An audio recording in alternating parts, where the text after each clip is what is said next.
Islam Morris. Let us start up. Let's just get the prayer. For those who are new, you can observe for right now. Face the east. 5 on the left, 2 on the right. Allah, the Father of the universe. Allah, the Father of the universe. Father of love. Father of love. Truth. Peace. Freedom. And justice. Allah is my protector. My guide. And my salvation. By night. And by day. His holy prophet. Noble Ali. Islam. We'll just start up with our letters to be read every meeting. You already know it's going to be hot one, so if you want to go get your little water or something, feel free. To be proclaimed in every meeting. I hereby inform all members that they must put an end to all radical and agitating speeches while on their jobs, homes, or on the public streets. We advocate peace and not destruction. Stop trying out your cards with the Europeans, for it causes confusion. There has been much confusion caused by members trying out their cards. The cards are for your salvation. Failure of obeying my orders will be of severe consequence. We are for love, truth, peace, freedom, and when these principles are violated, justice must then take its course. Any member or group of members that seek to hold malicious feelings toward the temple or the prophet, or to violate the divine covenant of the Moorish movement, will receive their reward from Allah for their unjust deeds. All true Moors must obey the laws laid down to them by their prophet, and if they lose confidence in their prophet, give up your card and button, cease wearing your turban or fez, and return to the state where I, the prophet, found you. For this is a holy and divine movement founded by the prophet Noble Ali. And if the prophet is not right, the temple is not right.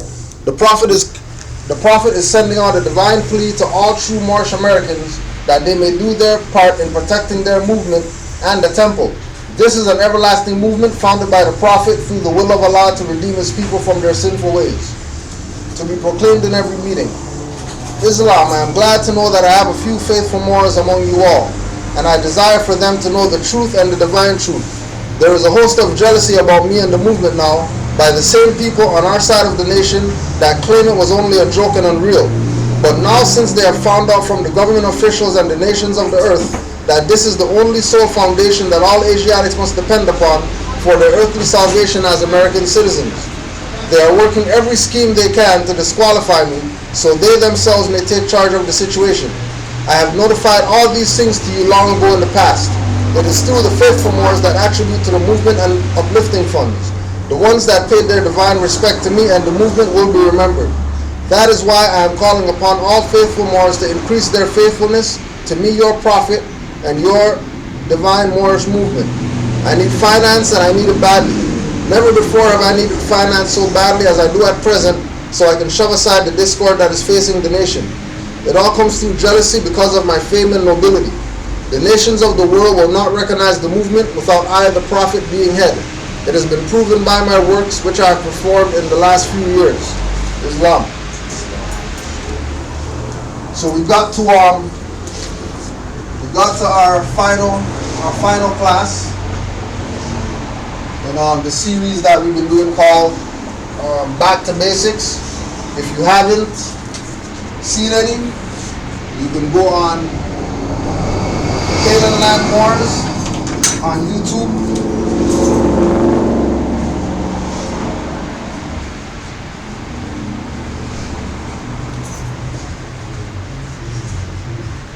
Go on YouTube under Canaanland Wars and then go to playlist. And you're going to go to the Back to Basics playlist. 25 classes dealing with multiple different subjects, and the whole point of going through the 25 classes is so that when people come into this information, they're not going out there blinded when they get this information for the first time. Because a lot of times what happens, people get this information, they get excited with it, they go out there and do something when they're not here yet in order to make it manifest here. So the whole point is to make sure that it's manifesting here first, and once you can visualize it as concrete in your mind, then it's time to go and do stuff with this information, right?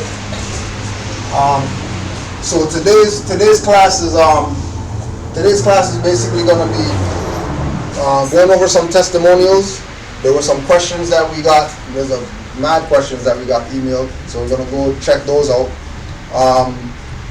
Being at this last class, we also want to get because I know Brother Omar and I have been discussing a lot about people who are coming in to this information under the guise of getting a benefit. So if you could talk on, you want to push that door for a second, just talk on the whole concept about what we usually talk about with people getting this information, or when they're getting this information, of making sure they're supporting and, you know what I mean, studying and such, so that the information can resonate with them properly in their exercising. Sorry, you're saying in terms of the perspective that they need to be coming in at? Yeah, the perspective that they should be looking at now that they've gone through the 25 classes. I think there's even not to be higher, Well, I mean, sorry, you sort of just caught me. I know, that's why I do it like that. Okay. To get the spirit here, you know. Yeah.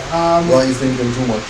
Yeah, to me, what I have realized is that, we're still under the colonial sort of sorcery, and, we've been so indoctrinated in sort of needing a benefit to be given to us versus actually understanding that this is like a mold of clay that we've now got to sort of put on the wheel and shape into our own pot, so to speak, or into our own sort of vessel. This to me is like opening a door to the universe in a sense, and that it's then about sort of understanding that anything is possible once it's done in this perspective. But I think that what happens is we continue to apply it. I think there's some verse somewhere. It's about sort of trying to sew new cloth onto an old garment. Yeah. Or putting new concrete onto old concrete. Yeah. That concept isn't going to apply here in a traditional sense.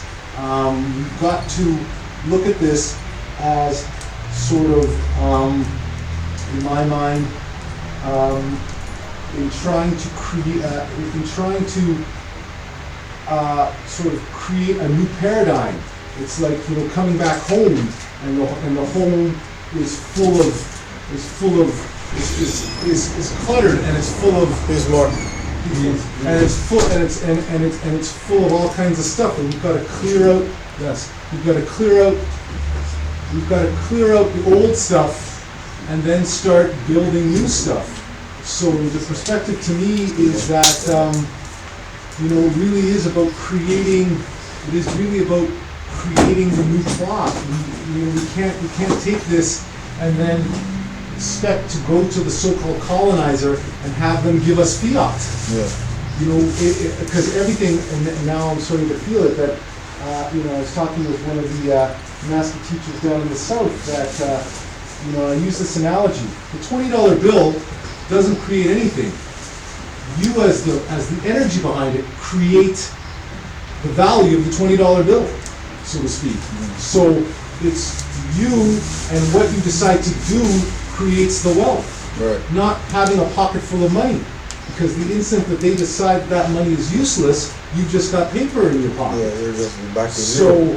So that and really that has been the sorcery that they have created on us, which is that we keep thinking we're chasing down this $20 bill. Yeah. But it's in chasing that down that they are extracting the finance from us. Right.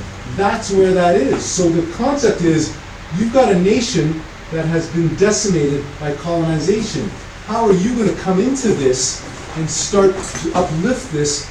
And what part, I was reading something from Moriah Yoshida, who was the creator of Aikido, which says that each one of us has these seeds within us, which are these creative seeds, that we now, through the cosmic breath, it says in this book, which is the holy breath, is what then feeds those seeds to then create the beautiful manifestations. So what speaks to you, and then whatever that is, whatever talent, whatever service, whatever that is, then has to be then applied with a Moorish national perspective to it. Right. And that is what will uplift the nation. And we also then have to look at all of us who are